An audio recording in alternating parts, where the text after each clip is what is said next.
it goes without saying that I need to begin by thanking those people who made this possible, and in particular Martina Poletti from To China Hub, and Eleonora Francesca Russo and Francesco Pekis from Formiche, Ma Cheng from Peking University. They really help us a great deal and had worked like non-stop in all these days to make this possible. Then, of course, the organizer, China Med, that I represent here in my capacity as co-founder and project advisor, the China Med project, and the media platform Formiche, and in particular Paolo Messa, the editor. And then the partner, we start with Peking University, represented by the Center for Mediterranean Area Studies, and that I have the honor to direct, and the Institute for Global Cooperation and Understanding of Professor Wang Dong, the To China Hub of the University of Turin, of Professor Giovanni Dornino, who will join the panel tomorrow, Georgetown Representative Office in Rome, of Dr. Deborah Tonelli, and Tel Aviv University, represented by the Moshe Dayan Center for Middle Eastern and African Studies, and its Director of Research, Dr. Brandon Friedman, the Department of East Asian Studies of Tel Aviv University, represented by its chair, Professor Ori Sela. So the logic of this conference is actually quite simple, and it's a further step in our attempt to provide sound knowledge and potential impact on the potential impact of regional and global dynamics of the growing interconnection between the Euro-Mediterranean region and China. So we will do that through the support of a quite well-assorted group of renowned experts and practitioners. And I'm particularly honored today to open the conference by welcoming Ambassador Ferrari, President Prodi, that is about to join us, Professor Rabinovich, Director Pavel, and Professor Jia Qingguo, and of course, Honorable Dere, the prestigious chair of this panel, whom I'm pleased to leave the floor. And by so doing, I would like to thank you all and wish you a productive and successful discussion. Thank you very much. Thank you very much, Enrico Fardella. I am very honored to participate in this panel, first of all, because I think I will learn a lot from listening to the panelists, and second of all, because of course, to participate in a panel like this means to be aware of the importance of the relations between China, of course, and the Mediterranean region. I think that this is one of the most important issues of the future, and I'm sure that the kind of attitude and approach that Formiche has wanted to give to this panel is the correct one, looking at the future, trends and challenges. I am always projected towards the future, and I sincerely think that the more we look at the future, the more we can definitely be aware of the fact that we can develop strategies together, we can overcome the challenges and actually transform challenges into opportunities. Because the more we know each other, the more we talk to each other, the better it is to develop strategies, to develop especially mutual knowledge, and especially in a way create a positive climate for political relationships, and also, of course, very pragmatic strategies and tactics that can help us really create an opportunity, a bridge to develop new ways of relating to each other in all domains, from commercial to cultural, of course, to other elements such as political and of course I would say social, which is also a very important element. I don't want to say more because I want our panelists to speak, and I will wrap up at the end, but I think that we have a wonderful panel, starting with Luca Ferrari, who is the Italian ambassador in China, and I think that of course his experience is particularly important for us because our relations, the bilateral relations, are very significant, have grown over the years, and I think that China is a strategic partner for Italy that of course reflects its importance also in the Mediterranean region, and therefore his views and his perspectives before of course course, listening to all the others, I think are very important in terms of opening remarks and introductory notes. So thank you very much, Luca Ferrari, for joining this panel. And of course, the floor is yours. Thank you, madam. Thank you, Professor Fardella, Formiche, and Tochina for inviting me. I'm very glad to just give these few opening remarks. I believe that it would be hard to observe the relations between the Euro-Mediterranean region and China without taking into consideration the predominant role that the United States plays both in the greater Middle East, that wide area that grosso modo spans from Mauritania to Pakistan, and the Far East, or the Indo-Pacific, as many prefer nowadays. But it would be even harder to deny that China, US, and Europe cooperation has become more intricate over the past 2 years. This has not happened overnight. The complex nature of the EU-China relation was acknowledged in March 2019, when the EU Commission and the High Representative for Foreign Affairs issued a joint communication titled EU-China, a Strategic Outlook. According to this document, that we all know now, Europe and China can be at the same time partners in areas of common interest, competitors on certain economic issues, and rivals regarding governance systems and values. Rivals does not at all mean enemies. It simply means what it means, that Europe and China support and promote different governance models. The Biden administration has suggested a similar approach. Secretary Blinken recently defined US relations with China as competitive when it should be, collaborative when it can be, and adversarial when it must be. Definitely, we are in presence of the victory of the English language.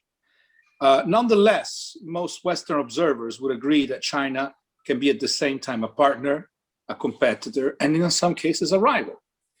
Of course, there are divergences about the proportions we should give to the three components. So far, Europe, and the Euro-Mediterranean area with it, has typically seen China as a partner, and I believe that most countries of the region are more than willing to engage and cooperate. At the same time, divergences on systemic issues have recently become more visible, and I do not think that they will go away any soon. Nevertheless, from this observatory, I'm convinced that we can do a lot to make sure that partnership continues to prevail over rivalry, first and foremost on global issues. The participation of President Xi Jinping in the Washington Climate Summit and the Rome Global Health Summit at the invitation of Prime Minister Draghi have confirmed the mutual priorities, such as climate change and the war on COVID, can represent a common ground for fruitful engagement and cooperation among Europe, US, and China, notwithstanding frictions on other topics. The return of Washington to multilateral tables will offer important opportunities to resume work together. Climate, global health, and economic and trade policy could be the fields of reciprocal discussions. While global topics are bridging the gap, let us not forget regional crisis. The EU, China, and the US share in truth many goals and interests in specific contexts: the Palestinian question, the nuclear deal with Iran, and the Afghanistan peace process, as well as Myanmar and the Korean Peninsula. These are all good examples of issues where the three actors in question seek stability and security. In the Near and Middle East, as well as in Africa and Southeast Asia, Europe and the US are willing, I believe, to engage with China. In addition, of course, trade and economic exchanges will continue to represent a major convergence of interests. Notwithstanding the pandemic crisis, trade between most Western countries and China has been increasing, not decreasing. China is the world's second largest economy, enjoying a promising recovery. If, as declared by President Xi at Davos, and then more recently at the Wow Forum, China will move decisively and swiftly towards an open society, there will be growing opportunities for mutually beneficial economic exchanges.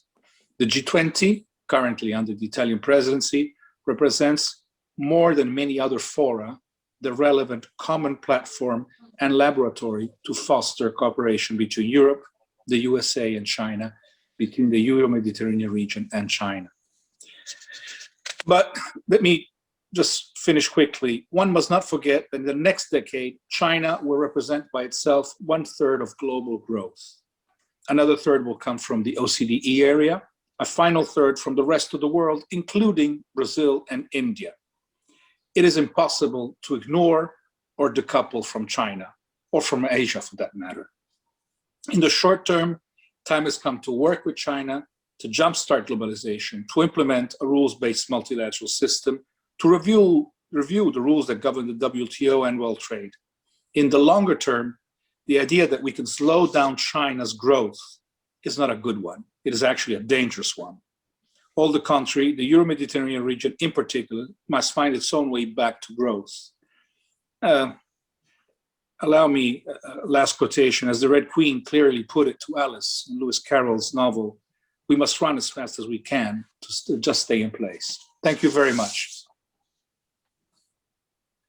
Thank you very much, Ambassador Ferrari. I like your speech because you enhanced some of the most important aspects also for the European Union at the moment. For instance, the concept of partnership, which is the most important political advancement, I think, in terms of how we look at the world and especially at countries like China, which is a competitor definitely, but we shouldn't think that rivalry is the real solution. Probably, as you also mentioned, cooperation and engagement, of course, are the key to the new relationship that we have to establish between our worlds from now on.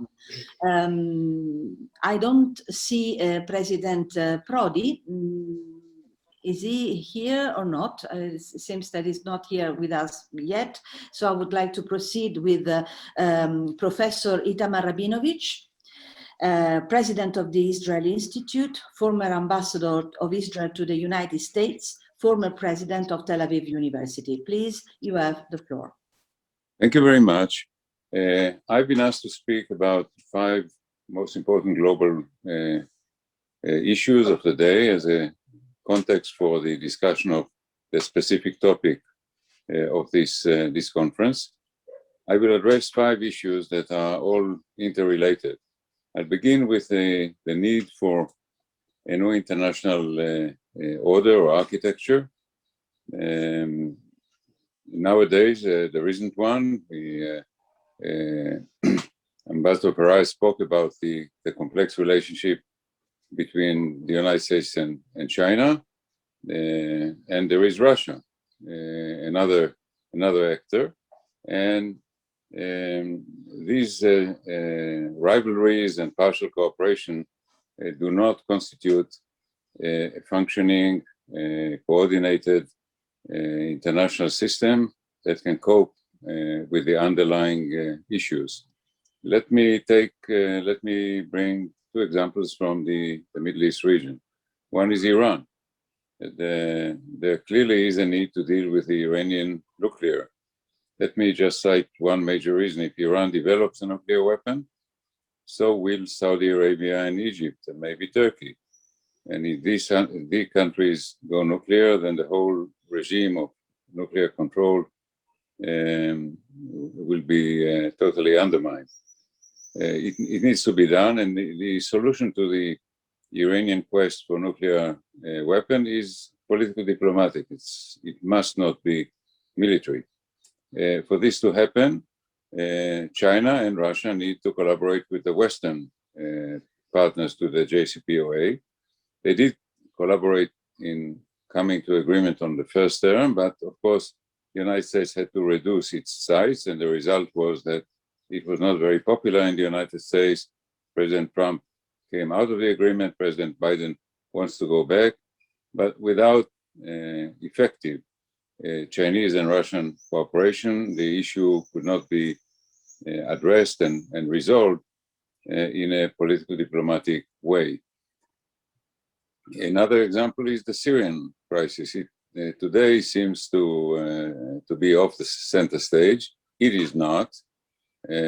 Since we are speaking in the Italian context, you know very well what another wave of Syrian refugees through Turkey, Greece, Italy, and the rest of Europe could mean for European stability. We remember what happened in 2015, 2016, and Italy definitely is at the receiving end. All efforts of the international system to resolve the Syrian crisis were foiled by the fact that Russia is heavily invested in protecting the regime in Syria, and China was averse to international intervention. The result was that the crisis were left to brew, and it seems far away from any resolution. So I could go on and on this issue, but I think the point has been made. Second point is the crisis of democracy and the liberal order.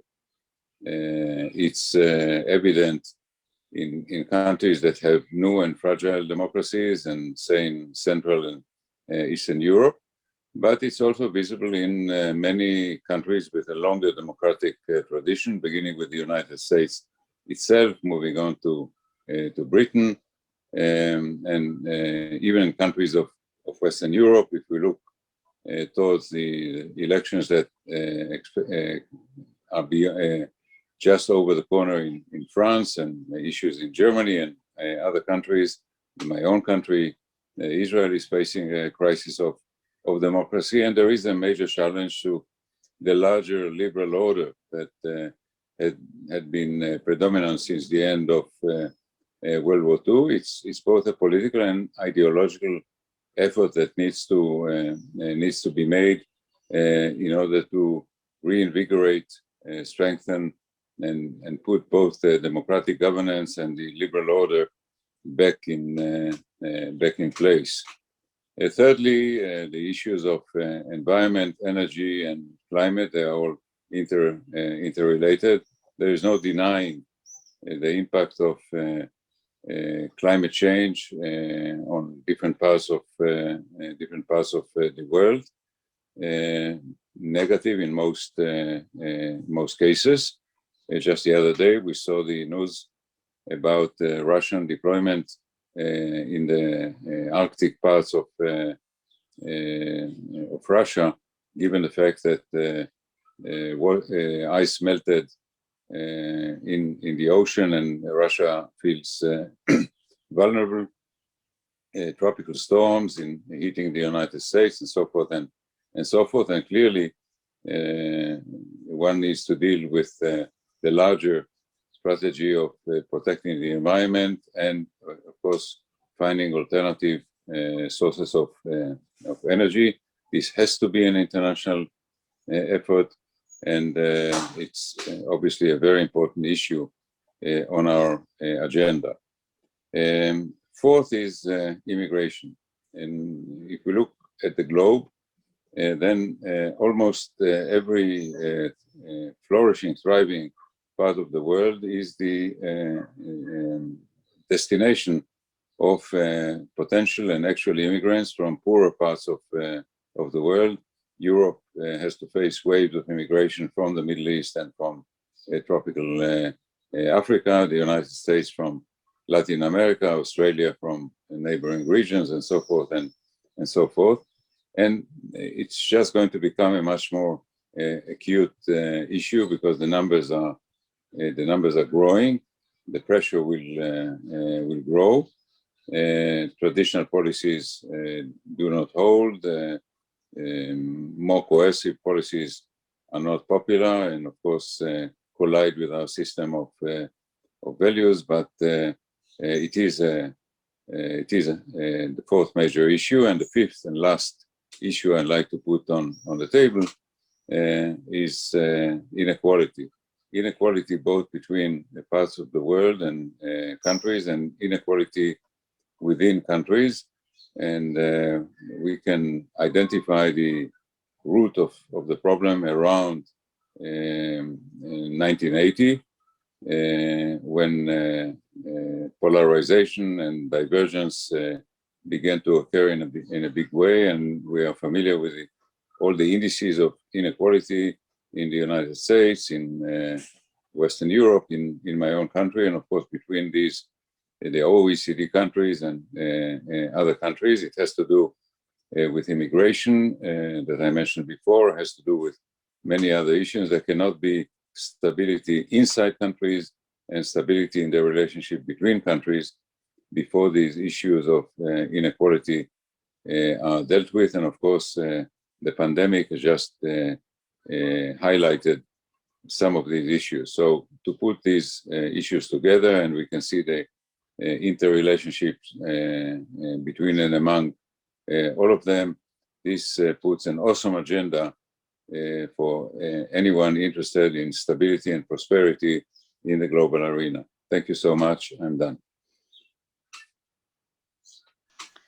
Thank you very much for this rich intervention. Definitely, I appreciate it, particularly when you were talking about the refugees in Syria, which I know very well because I worked in the refugee camps in Iraq, in Jordan, in Lebanon, and I think this is probably one of the elements that could make us all reflect on inequality and global order, because the political use of refugees and in general migration certainly could be, let's say, the beginning of a huge reflection to, of course, improve the conditions of people all over the world.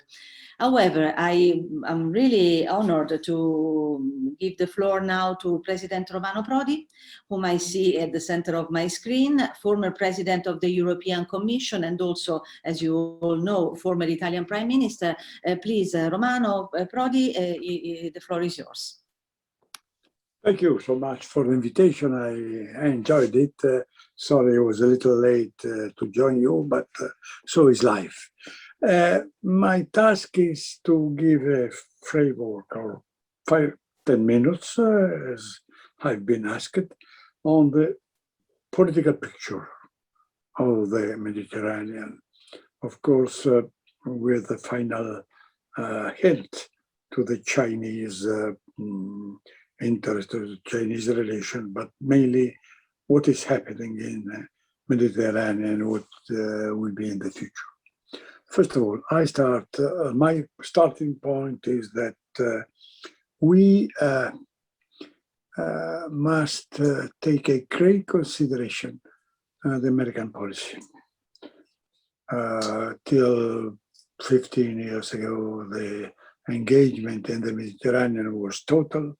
There was a full, let's say, I don't say domination, but really a full deep interest, American interest in the Mediterranean. And step by step, we assisted to a real disengagement, not a new doctrine, but a real disengagement. And the American policy in the Mediterranean is only because of Israel, and is only related to Israel.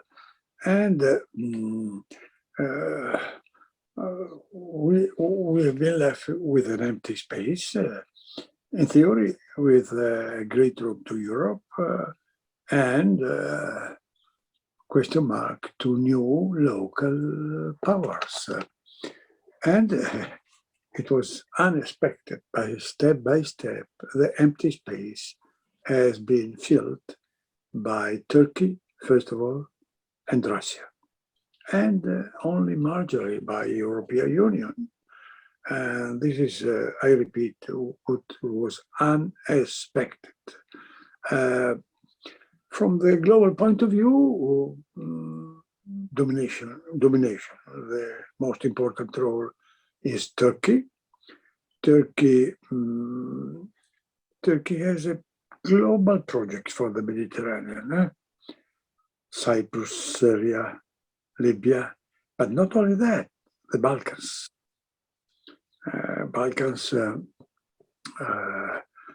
Till the green belt of Balkans, as it's called commonly, but to Bulgaria, with a really increasing influence in that area. This is the first great change in terms of power. Russia we shall deal later, but we could also deal. Russia has deeper interest than before, but not so total like Turkey. In the last period of time, we had interest mainly focused on Syria and Libya in the last period of time. But this is the first change. The second is a hidden war, migration. In Spain, driven by Morocco, in Italy, driven by Libya and Tunisia, and Greek and Balkans in the German direction, I call it a hybrid war. Is absolutely not appropriate definition, but gives you the idea of what. And the idea of how all the local powers are pushing against the European countries, They use immigration as let's say, a military instrument. And we go to Europe, the division of Europe is weakening the European action military, in spite of the fact that Europe GDP is 10 times bigger or more than Russia or Turkey. Is an incredible situation, absolutely incredible. But this is the real situation. We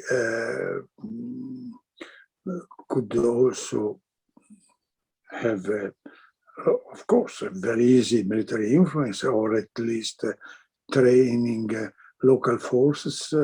That now even training, for example, in Libya, is done by Turkey. And so is not only Europe absent with weapons, but absent with any, let's say, non-economic influence. And then we have very recent events. Let's say the Abraham agreements are dissolving in some way. The Abraham agreements were very wide. At least Saudi Arabia is now really embarrassed, and so now the situation, even for Israel, is different than a few months ago, and Turkey is clearly a problem, even if there are ups and downs. Russia, of course, but Iran, but even Qatar, So we went back to a situation of instability, and Israel, that with the Abraham agreement, has widened the agreement with the neighbor areas, now is a bit destabilized inside, and is like before, really enemy of all neighbor country, to stabilize itself. You should need to settle the problems with 2 billion Palestinians, and I don't see how this could be done, and the situation is complicated. Even if I don't think that Netanyahu is defeated, Netanyahu is still strong inside Israel, also because his opponents were unable to sign a coalition against him. I end with a political question mark. If the America will come back to have role, not only a role limited to Israel. The aid to Palestinians is just a signal of this new orientation, but this is China. China has an enormous economic influence in the Mediterranean, but less political influence than economic, and also from an economic point of view, really a lot of activity in the Balkans, everywhere. If you think Libya, there were 36,000 Chinese technicians and workers in Libya who were in 4 days transferred back to China and never came back, you know. So in this situation, the Chinese policy in the South Mediterranean is, let's say, in a waiting mood, let us put it in ways. A lot of activity is in the Balkans, and in the Balkans where also Turkey is working, in the Balkans, and mainly with the initiative, not only Silk Road, but what is called 17+1. 17+1, in my opinion, is debatable because China is perfectly right to do business choosing countries, but to make an institution that every year meets as an institution, that is not, of course, is uneasy for the most important European countries.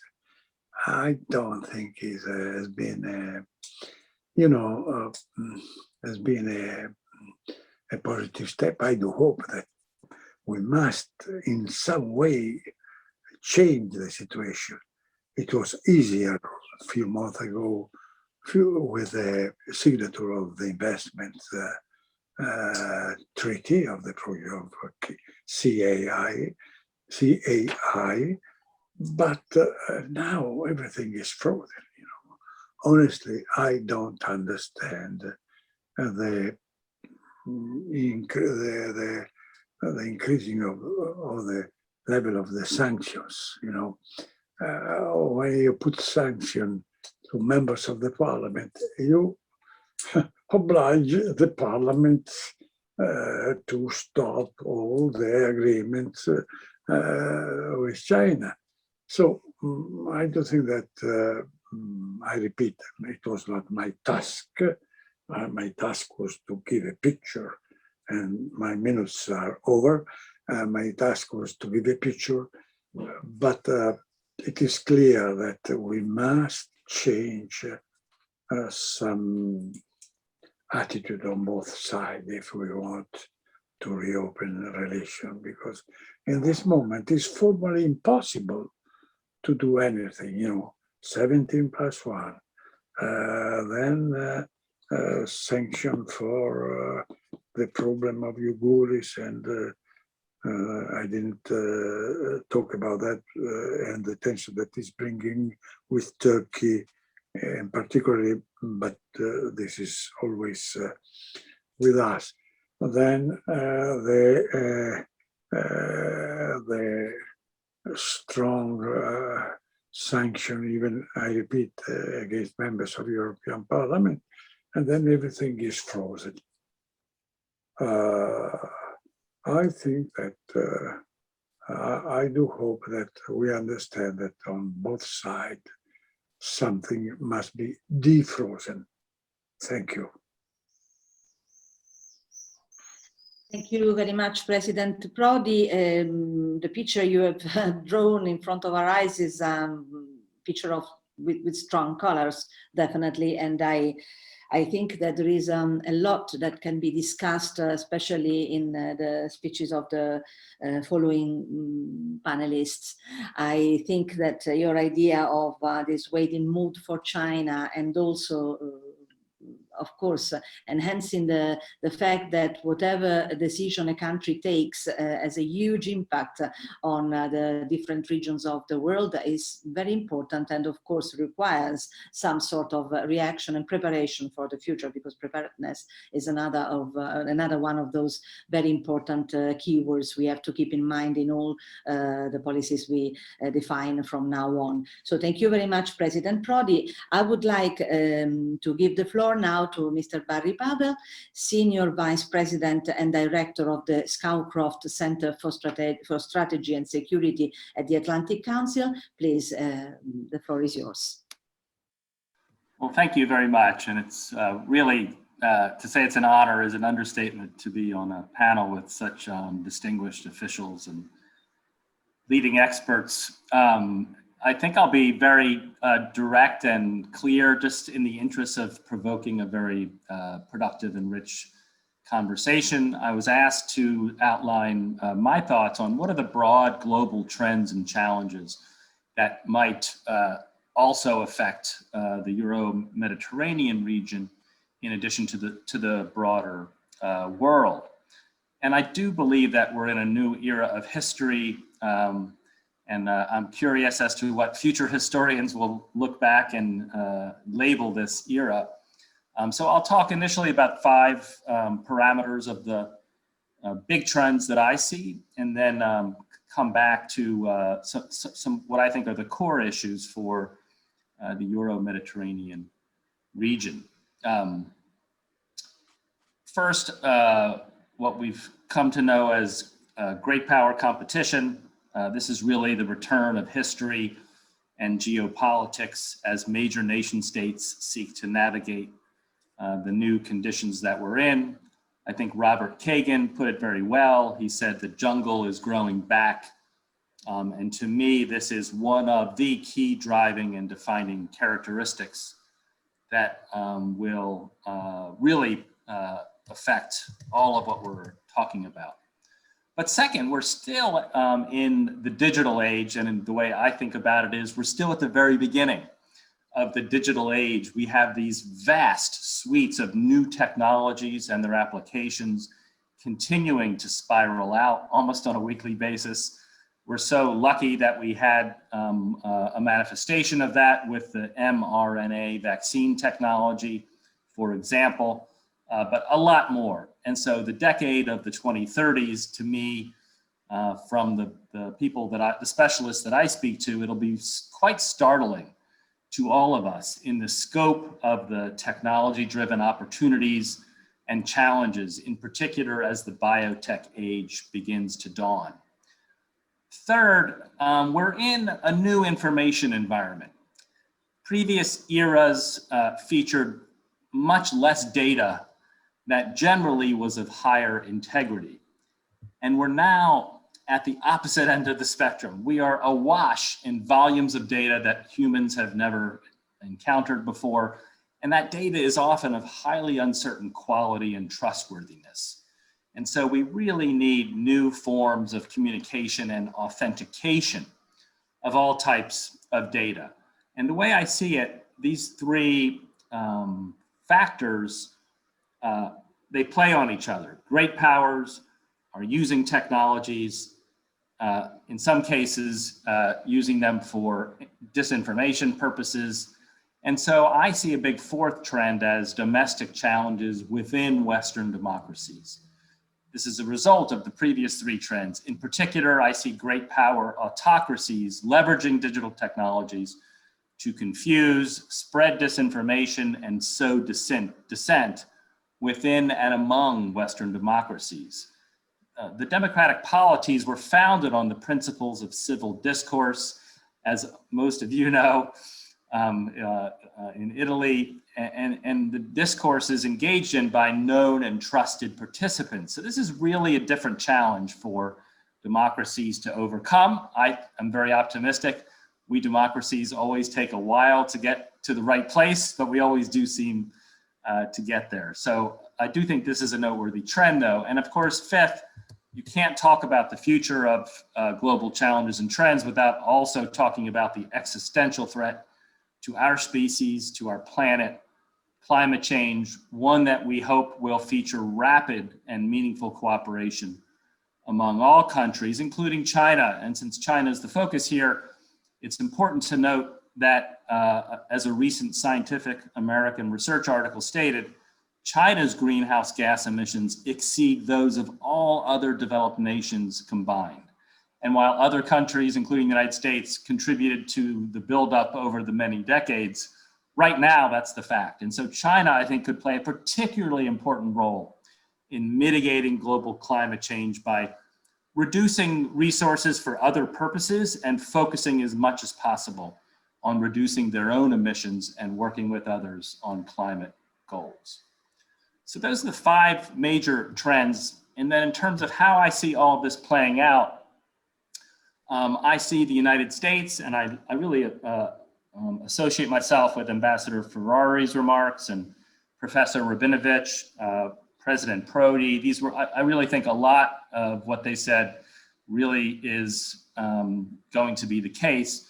But I see the US and very close US allies like Italy and partners starting to really work together much more closely across core domains that define our societies, economies, and security. I think all of these countries have now woken up. They've woken up a bit later than they should have to the growing challenge posed by China. I think we're all aware of the opportunities. We had good discussion of the economic growth and influence of China, but we also should be very clear-eyed, really clear-eyed about the challenges that the current leadership in China, which is different from all of previous leaderships of the Chinese Communist Party, the challenge that they pose. And China is looking to dominate a lot of these domains, technologies, regional and global security. And perhaps most importantly, I think we need to think about the values that we in free societies hold dear. Freedom of speech, the rule of law, basic human rights. And so how do we protect these values in a situation where China's growing influence is challenging them in very, very significant ways? It's clear that this particular leader of China is much more aggressive than previous leaders and much more open about his plans to make China the dominant power and to spread Chinese Communist Party values wherever possible. Just a few quick examples of coercive tactics. The Chinese diplomats in their brazen statements to sovereign countries across the world, the Chinese military, which violated a commitment by the Chinese leader to President Obama, for example, not to militarize the disputed islands in the Western Pacific. They have gone ahead and done that. The Chinese military and its weekly coercive aircraft intrusions into Taiwanese airspace, at one point causing fatalities of Taiwanese pilots. Heavy and unfair subsidies of Chinese technology companies who seek to hold the keys to the economies of other nations in which they seek a dominant position. And then China's coercive economic measures against countries like Australia, South Korea, Sweden, and many more who take positions that China just doesn't like, not to mention the genocide in Xinjiang. And so to me, the most dangerous current trend today is the degree to which the Chinese Communist Party leadership greatly underestimates the Italian, American, and other allies' will and capabilities to stand up for our values, our sovereignty, and our legitimate interests. This danger also will apply increasingly to the Euro-Med area, which I see becoming yet another arena for these trends to play out. I have no doubt, for example, because I watch military developments very closely, that the People's Liberation Army will seek to greatly increase its military exercises and presence in the Euro-Med area during this decade. This new military footprint will belie the many suggestions that China only wants to do business. It'll make it quite clear that that is not really the end of the story. And so to me, the best strategy for the US, for Italy, and other allies to pursue is the one that was outlined very well by the Biden administration, by Ambassador Ferrari, to cooperate wherever we can, non-proliferation, climate change, to compete and push back forcefully where we have to, technology, economy, and wherever necessary, hopefully to be avoided, be actual adversaries. But we all strive to be strategic partners. So the implications for the Euro-Mediterranean area, I think it's really a tale of two potential scenarios. One, if China decides to change its assertive approaches and learn to coexist on an equal playing field with Italy and the US and other such countries, then this decade will be one of unprecedented opportunity and growth for the Euromed area. We're seeing that play out in areas like energy and other areas of activity. If that does not happen, then I really fear that crisis looms ahead for the region and the broader world. But I'd like to end on an optimistic note. I don't think that China will be able to continue its across-the-board activities of the kinds that I've mentioned, because it will clearly see the unity and strength of solidarity across the democratic world in defense of our shared values, which we hold so dear. And while it might take some time for us to get to that point, one can easily see that once that happens, there will be vast new opportunities for all countries in the Euromed region, leading to new levels of prosperity and the flourishing of society. I'm not saying that'll be the end of history. I'm just saying that we'll see an enormous new unleashing of the economic potential and transformation of the region. Thank you very much. Thank you, Mr. Pavel. Your very strong picture about this, especially the role of China in the world. Of course, we have a very prominent professor from China who is ready to answer your suggestions and solicitations, of course. And therefore, I want to invite Professor Jia Qingguo, member of the Standing Committee of the 13th National Committee of the Chinese People's Political Consultative Conference, member of the Standing Committee of the Central Committee of China Democratic League, and also former Dean of the School of International Studies at Peking University. Professor Qingguo, I hope I have pronounced it correctly, the floor is yours.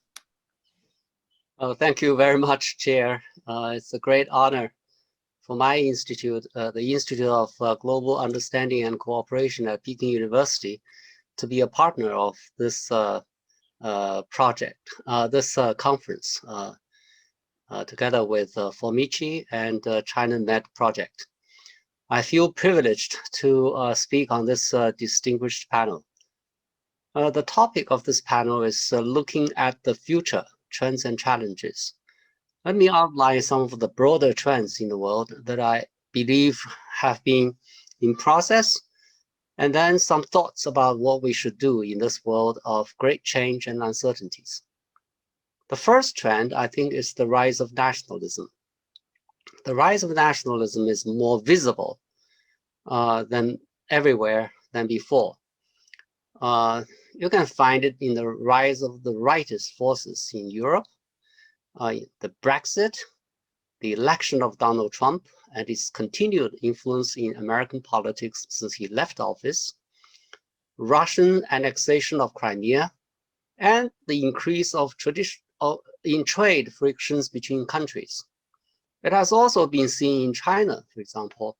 Some Chinese netizens have been chanting for war to reclaim China's lost territories and to get the US military warships and military aircrafts out of China's adjacent areas.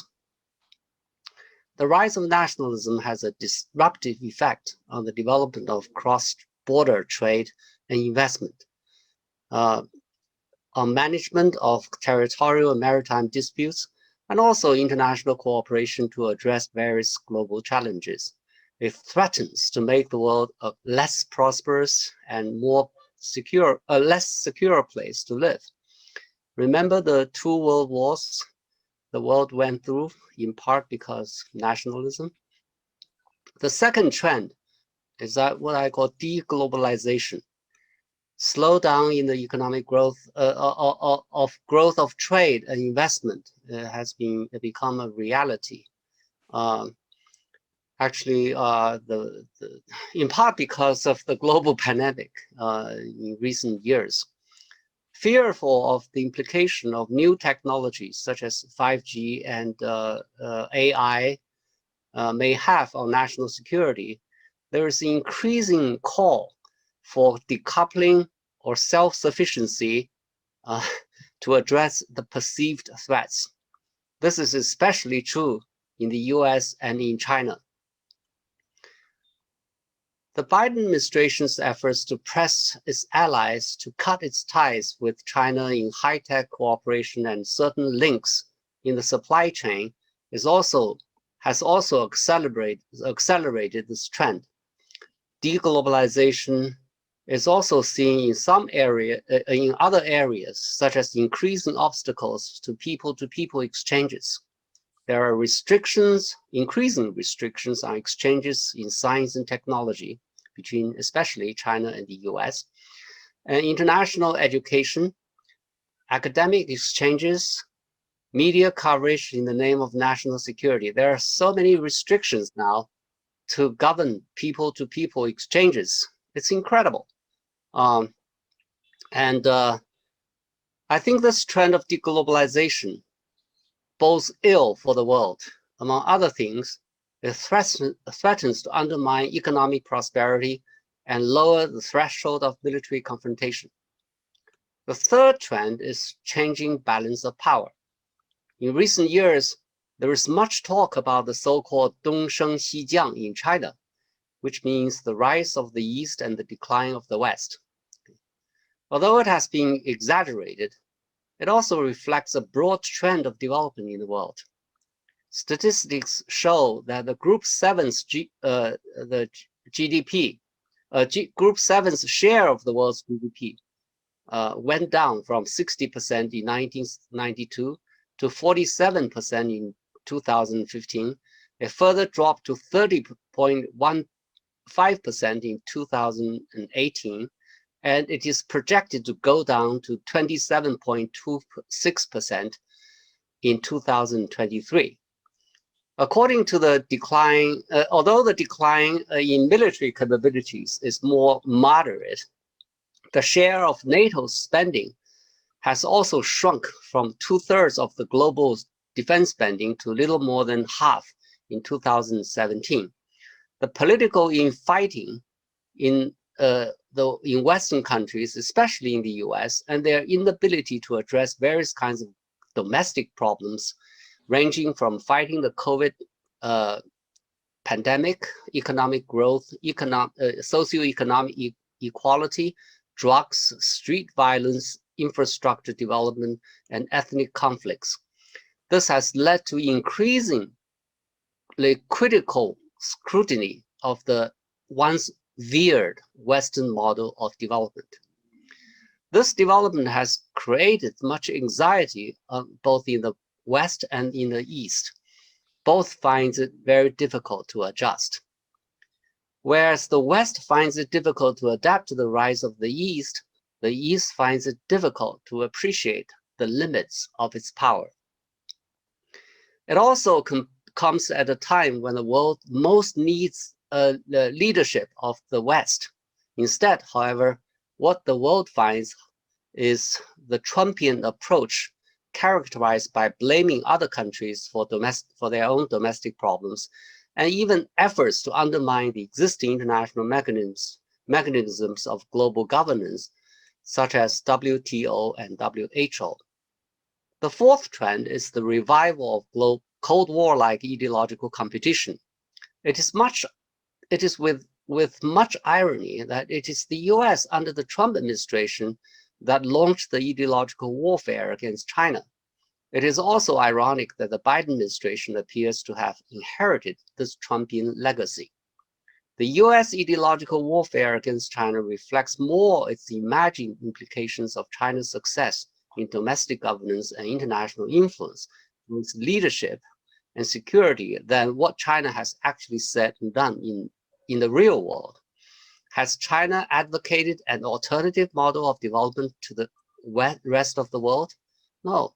Has China tried to impose its political system on others as the US has done?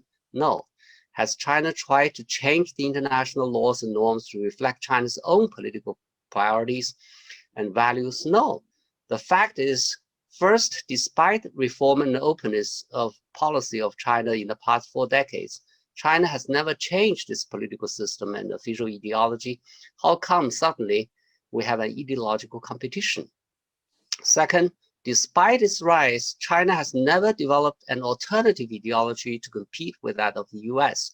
In fact, China has embraced many universal values such as market principles, rule of law, freedom and democracy and equality the Americans share. It has even enshrined some of these values into the officially declared 24-character core values in China. Third, China has never advocated an alternative ideology to rival with that of the US or the West, as it did in the pre-1970s. In the most it has done is that it claims that it has been successful in development, despite it has not followed the Western model. And that experience shows that any country can achieve what China has done as long as they develop their own path of development according to their own national conditions. So China's development experience is unique. It's not supposed to be replicated. Nevertheless, some in the West, Washington, believe that it has no alternative but to launch an ideological warfare against China. During the Trump administration, it did it alone. The Biden administration has been trying to do it together with its allies.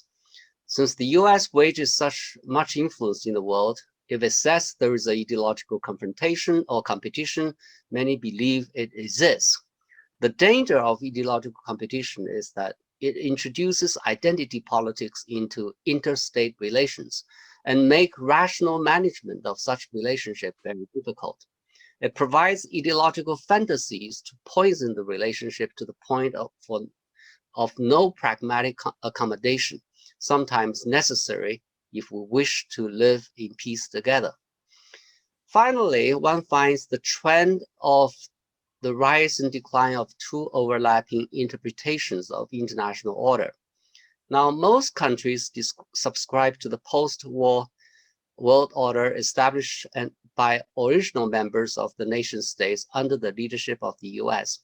However, since then, countries have interpreted this world order in different ways. Broadly speaking, there are two main interpretations. The first interpretation is more based on Western liberal values. It emphasizes on protection of individual civil and political rights. At the end of the Cold War, it led to such claims as human rights trumps the sovereignty rights, as during the war against on Kosovo. Most developed countries have subscribed to the interpretation. The second interpretation is more based on sovereignty principles, stressing respects on national sovereignty and territorial integrity and non-intervention in other countries' internal affairs. Most developing countries subscribe to this interpretation. Now, when the West was strong, the first interpretation has a better chance to set the international agenda. Now, this situation is changing. If the current change in the balance of power continues to shift, then the second interpretation will gain influence. What does all this mean for us? First, I think we should acknowledge the fact that we're living in an age of fundamental changes. The international community is facing tremendous challenges, ranging from nationalism to lack of international cooperation to address various kinds of global challenges. What we need to do is to work together to deal with uncertainties and challenges instead of bickering with each other. Finally, secondly, we need to recognize that we need to fight against extreme nationalism, which can pit us against each other and leads the world into a dangerous direction. Third, we need to recognize the change in balance of power. It's time for the West to give more attention to the needs and desires of the non-Western countries. and work together to find a way to live together peacefully in search for peace and prosperity. The previous way of leadership, more by power, should be replaced by leadership more by persuasion. Fourth, we need to abandon an ideology as a tool to conduct diplomacy. In the long run, it's counterproductive and quite dangerous. The best way is to influence others by not by imposition, but by influence by example. Finally, while one should not abandon its aspirations about what the world should be like, one should be realistic and pragmatic enough to make the best out of what it can be. It may be a good time for people to try to bridge the two interpretations of the world order and work together to make the world a better and safer one. Let me stop here. Sorry, I take more time. Thank you for your very interesting comments and reflections. There is a lot of to reflect upon after your very important speeches, dear panelists. Before I wrap up, I would like to maybe ask you a question, and I would require you to answer in a couple of minutes, because I was thinking while we were talking that there are already many areas in which we all cooperate from the east to the west, in particular the US and China, for instance, like, for instance, the UN Security Council, where China and the US sit together since a long time. And it's a place which is fundamental for the destinies of the whole world, and it's a place in which, you know, they both sit on an equal level, of course, and have the same impact on the world, together with France, of course, which is the representative also of the European world, I would say, not just the European Union, and Russia. So I would like to ask you, President Prodi talked about empty spaces. And our last speaker, Professor Qingguo, mentioned the fact that we need a new balance of power. This has been mentioned by all of you. I would like to ask you, where would you find new spaces to develop a new narrative that could be more inclusive, would favor more mutual understanding, would create an environment in which we can actually build on what we have learned from the different experiences? And it seems that according to the different perspectives, all of us are very aware of the challenges, despite, of course, the different angles, but in general, there is this awareness. And therefore, I would really like you to answer in a couple of minutes with some keywords that could be an indication for us to create a new strategy in the future. I would start from President Prodi. President Prodi, would you like to answer my question, please? Not easy, but I try. No, the problem is clear. The difference is that in the Mediterranean, we have the rise of new regional powers. This is the real new event, you know.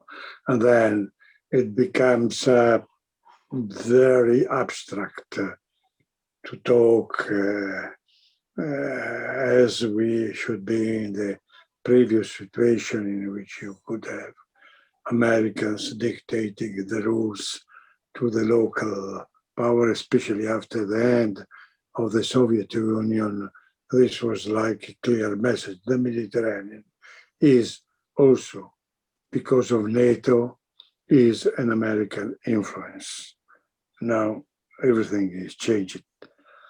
The question, the answer to your question is the American policy changing? I was insisting before that was limited to Israel. Now there is a new step to give money to Palestinians that was suspended. But clearly this is a totally new discussion about NATO to change mind and body. Maybe this clash between US and China will change also the relation inside the Mediterranean, to give a special role to NATO, with a special role to Europe. But this is only a guess, only a bet. Nobody knows what is happening now. What I think is that the empty space is not anymore empty. Nobody is satisfied how has been filled. There is deep thinking how to fill it. Then I end my answer, because my statement ended with an answer. Thank you, President Prodi. Professor Rabinovich? Yeah. I think, I'm not sure that there are empty spaces available, but I think the role of leadership could be decisive. Let me recall the accomplishments or the exploits of Henry Kissinger as National Security Advisor and Secretary of State in the 1970s. Remember that this one person, with the support of the president, opened up to China, did the détente with the Soviet Union, and started the Arab-Israeli peace process after the October 1973 war. So the challenge is there.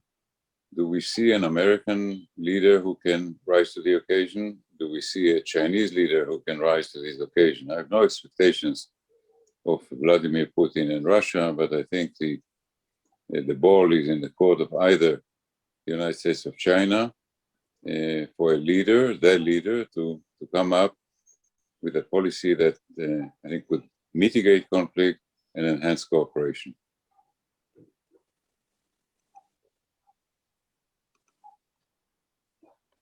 Thank you very much. Mr. Barry Pavel, please. Well, I think as always, President Prodi and Professor Rabinovich hit on really important issues. I love the term, the role of leadership is decisive.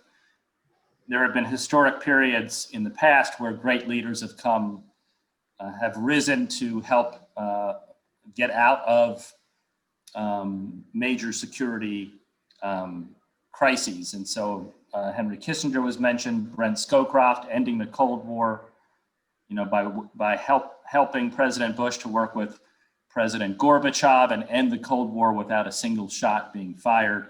I mean, that's the kind of leadership and diplomacy that is required right now. And so, people are more important than structures, but structures can also help. So the two structures that I would point to are the Atlantic Council recently recommended a transatlantic coordinating council between the United States and Europe. That's a good forum. So there's a strategic dialogue between the US and the EU that is meaningful. And then why don't we include China, in certain formats? The other structure that I've recommended, that I actually came up with a couple of years ago, was a NATO-China Council. There's no reason there shouldn't be a dialogue between NATO and China as the interests of both parties, increasingly are intersecting, including Chinese exercises in the European theater, but other purposes as well. So I think I like the point about leadership. Structures can also be helpful, and I think those are two examples that might help answer your very, very important question. Thank you. Professor Jia, please, you have the floor. Thank you. I think that's a great question. Personally, I also I believe that we need to somehow change our mindset. Also, what's China? China. How do you look at China? China is a stakeholder of the existing international order. It has vast interests and stakes, just like the US. So at that level, we are the same. Of course, we are different in ideology and in political system, in many other, in our view of different things. But fundamentally, we are stakeholder. We benefit from the existing international order. So, and for us as superpowers, China is a future superpower. You can only protect your interests by defending the international order. And to defend the international order is a very costly business. You need to leverage other countries' resources to help you to do that without making yourself bankrupt. So the best China and the US can do to each other is to leverage each other's resources to help maintain the international order rather than squandering our resources at each other in confrontation. So I think that mindset is very important. During the past 40 years, the US has leveraged China in the sense that, we're not in confrontation or war or whatever, okay? And we have economic relationship, both benefited. And now it's a lie that the US has, has not benefited from this experience. China has never, there are people in China who say that the US has benefited more. I think it's impossible to calculate. Both have benefited tremendously. But as far as China has leveraged the US resources by taking a free ride, by taking a free ride for a long time. Now China is becoming too big. It's impossible to take a free ride. So China has to take care of the international order as well. So in a way, the best thing the China and the US can do is to work with each other, to leverage each other's resources to help maintain this international order, both benefit rather than squandering their resources against each other. So if you have that kind of mindset, a lot of problems can be moderated or managed between the two countries. Thank you. Thank you very much, Professor Jia. I will conclude now by wrapping up, as it is said usually. And I would like to comment on the fact that the terminology that has been used today in this particularly interesting panel, I would say, is, let's say, swinging between different attitudes. On one hand, a very, let's say, open and negotiating attitude, which has given very courteous suggestions, between the panelists on what the new world order should be, and the fact that we are all aware of the most important issues that should be solved, from migration, of course, to economic issues, to environment. There is an agreement on that level. On the other hand, there has been a less cautious terminology used, in the sense that most of the times there is, let's say, less recognition of the other's ability to understand one's own perspective. This is a problem that I think is accompanying us since a long time, and I think it is about time we keep up with history and recognize that things are changing, as most of you have said. Of course, in this sense, and the fact that we all have to develop new postures regarding our position in the world, considering all the issues that have been mentioned, like the fact that, for instance, there are new powers emerging and imposing themselves in some cases, or in others, simply invading spaces that have been left empty, for instance, by the West or by the others, or by the US, as President Prodi was mentioning about the Mediterranean. Well, in this sense, we have to redefine redefine the hierarchy of interests. This is particularly important for the US at the moment because we don't want, as Europeans especially, we don't want to be strangled between, of course, China and the US, because we have a moral authority. We are particularly relevant in many of the equilibria in the world, and therefore we want to be partners. And this is another important word that has emerged, especially at the beginning, the concept of partnership that should lead us, of course, to the idea that because the European Union is using partnership nowadays to talk about the countries that were once called the third countries or developing countries, we are calling them partners. I think that we should all develop a general partnership, and we should all negotiate on the values at the basis of this global partnership for the benefit of all. Of course, this requires a lot of trust. Trust, in my view, is the most important element in politics. And I think that this has been a transversal element, always collateral to what has been said. I don't go into details in all the different issues that have been mentioned by each panelist, but definitely there is a question of trust, because we know that when we talk about Iran, Saudi Arabia, Russia once again, or Israel, the role of Israel in the global order and all the rest, of course we need a question of trust, especially because we want to fight for a better world. I like very much when inequality was mentioned, because inequality is a question that really is relevant to all of us. And we know very well, since the pandemic has taught us a good lesson, that inequality is not just a question of being good to each other or trying to make the lives of people better. Inequality can also be used as a sort of exchange card in politics when it comes to the idea that it is in the interest of all of us to fight inequality, because once the world will be equal, of course, because we are all interdependent and interconnected, all the world will be better. We will have less problems. Of course, migration, which I consider an important issue in the sense of development, because development has never been mentioned by any of you, but I suggest we add it to the panel as a concluding remarks.